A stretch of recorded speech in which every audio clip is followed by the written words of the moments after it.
یہاں صرف بیٹھ کر علماء کرام کی چہرے کو نہیں دیکھنا ہے بلکہ نعت نبی کو سننا ہے، علماء کرام کی باتوں کو سننا ہے، اور سن کر پھر اس میں ہم کو سبحان اللہ پڑھنا ہے، نعرہ بھی لگانا ہے۔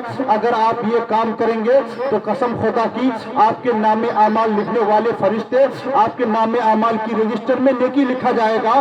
آج بتاؤ مسلمانوں، لیکن ہم لوگ میلاد مصطفیٰ میں آتے ہیں، چھوٹے چھوٹے بچے نعتیں پڑھتے ہیں، علماء کرام تقریر کرتے ہیں، لیکن ہماری منہ سے نہ سبحان اللہ نکلتا ہے نہ نعرہ تکبیر نکلتا ہے۔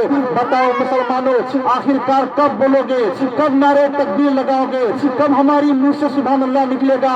آج مسلمانوں نہیں نکالیں گے تو کب نکالو گے؟ جب دنیا سے چلے جاؤ گے، جب تیری زبان سے آواز چلی جائے گی، جب تیری آنکھیں بند ہو جائے گی تو کیا نکال پاؤ گے؟ تو سنو مسلمانوں، اگر نبی کی میلاد میں بیٹھے بیٹھے اگر آپ نے ایک مرتبہ اللہ اکبر کا نعرہ لگا دیا ہے یا سبحان اللہ کا نعرہ لگا دیا ہے تو یہ نیکی والی کام ہے، یہ نیک کام ہے۔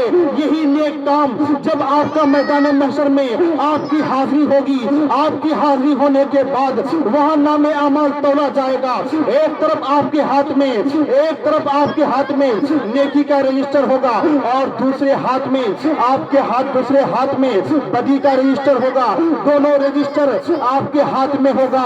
اب بتاؤ مسلمانوں، اس دونوں رجسٹر میں آپ کی نیکی بھی لکھی ہوئی رہے گی، آپ کی بدی بھی لکھی ہوگی، لیکن آپ نے دنیا میں اگر سبحان اللہ کا نعرہ لگایا تھا، نعرہ تکبیر لگایا تھا تو اس رجسٹر میں لکھا رہے گا۔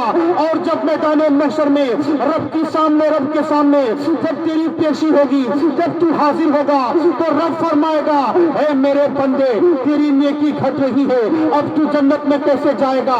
تیری نیکی کم پڑ رہی ہے، تو جنت میں کیسے جائے گا؟ اب بتاؤ مسلمانوں، تیری نمازیں ایک طرف ہوگی، روزہ ایک طرف ہوگا، حج و زکات ایک طرف ہوگا، لیکن دو نیکی اگر گھٹ جائے تو اس میدان محشر میں دو نیکی کہاں سے لے کے آؤ گے؟ یہ دنیا کا معاملہ نہیں ہے کہ 2 ٹکا گھٹ گیا تو آپ لے کر آ گئے، 3 ٹکا گھٹ گیا تو پڑوسیوں سے لے لیے۔ اب بتاؤ میدان محشر میں اگر نیکی گھٹ گئی تو آپ وہاں کہاں سے لے کے آئیں گے؟ تو رب کی بارگاہ میں وہی تو نیکی جو دنیا میں بیٹھے بیٹھے آپ نے صرف بیٹھے بیٹھے سبحان اللہ کہا تھا، نعرہ تکبیر پڑھا تھا، وہ تو نیکی آپ کی کام آ سکتی ہے۔